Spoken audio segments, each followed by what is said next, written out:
Well, you're certainly very unlikely to put all of them in one place, because if you did that, you concentrated them all in one place, be an easy target for all the standoff attack systems that the Iranians have. Secondly, you may want to mislead your opponent as to where you're actually going.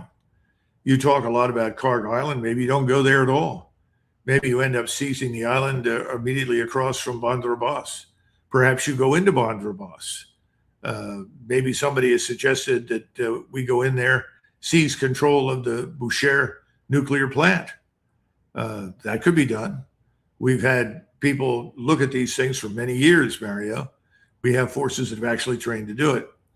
What about the Marines? Where would they go? Would they go to one of these little islets? Well, the problem is that the only island in the Persian Gulf that has a natural spring is Karg Island. There's no water on the others.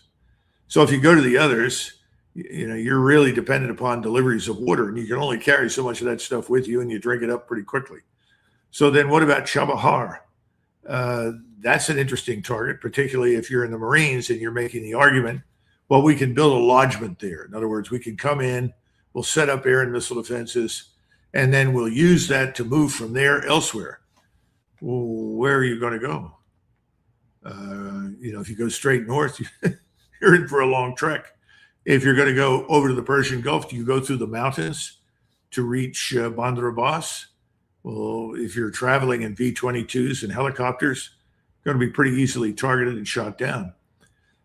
In other words, as you look at each of these options, you're asking, what's the strategic value? Now, there are some people that say, if we have American forces standing on a piece of Iranian soil, well, that's a good thing because that's our bargaining chip.